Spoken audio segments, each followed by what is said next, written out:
We have so far explored a lot of facets of Muhammadan Islam, and more will be forthcoming. What I find difficult to understand is the almost total inability of the followers of Muhammad to face facts, truth, and reality. There seems to be an almost complete culture of denial. Can you explain? As I mentioned on several previous occasions when we were accused of being anti-Muslims, that our exploration of the Quran and Hadith is not an attack on believing Muhammadan Muslims, but at the mendacities, hate-mongering, warmongering, and racism that fill the verses of the Quran, which is supposed to be a divine revelation.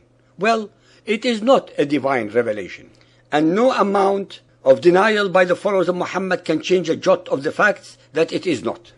I would like those followers of Muhammad who listen to this series to know that we are not against them as individual human beings.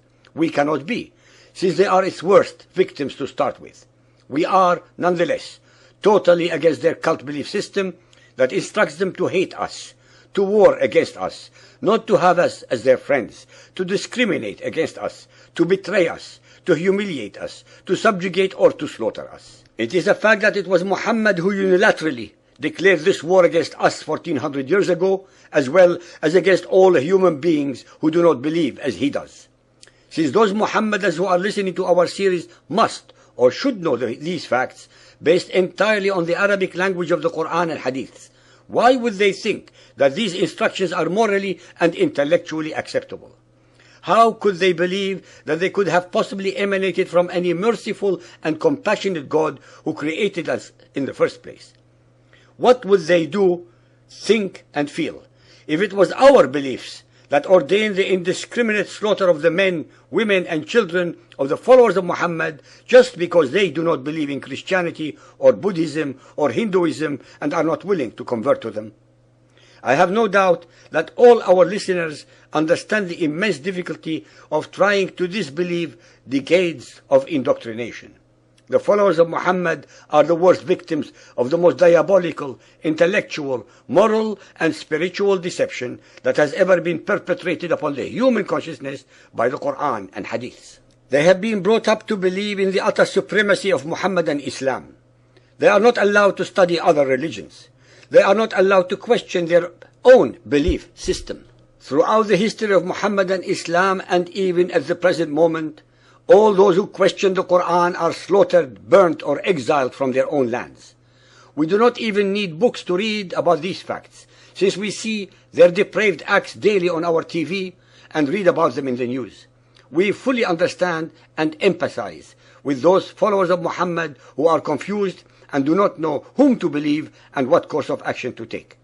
We also appreciate their loyalty to their families and culture that would inhibit them from taking any action contrary to their traditions and sense of honor. While we do sympathize and take all of the above into account, nonetheless, every human being has been given the intellect to comprehend, compare, contrast, analyze, and then make an independent evaluation of one's situation at any time in their life. The followers of Muhammad, contrary to the teachings of the Quran, have the free will to choose. No God or divinity has predestined their lives, because predestination makes religion null and void. The first humans, according to the Bible and the Quran, were Adam and Eve. They were forbidden by the Almighty from eating of the fruit of the tree of knowledge. They were given a choice to eat or not to eat, to break God's commandment or to obey it. They were not predestined, because predestination excludes free will. Without free will, there is no choice. The serpent or Satan did not threaten their lives or force them into breaking God's instruction. Eve chose to eat. Adam chose to follow Eve. Maybe they made the wrong choice. Nonetheless, they made an intellectual and moral choice. The same choices are available to those who are born into Muhammadan Islam or any other belief system. They have all the information available to them at the click of a mouse. They can choose another belief, or they can choose none. If one believes in a God or not will not ever detract from one's humanity. One can be a believer but a mass murderer, and another can be an atheist but a saint. The greatest fear that those among the followers of Muhammad who want to change is the fear of being slaughtered by their own brothers and sisters for apostatizing. I would have thought that this fact alone shows the depravity, inhumanity, injustice, and immorality of a belief system that forbids one from choice? Why, if Muhammadan Islam is such an allegedly great belief system, resort to violence and terror to keep its followers in line? I repeat that as much as we do understand the unenviable situation and predicament of those born into Muhammadan Islam, nonetheless, those Muhammadans who are citizens of democracies do have choice and cannot hide behind any excuse except that they do not have the will to choose and hence remain till the end of their lives hostages to an evil and ungodly cult belief system.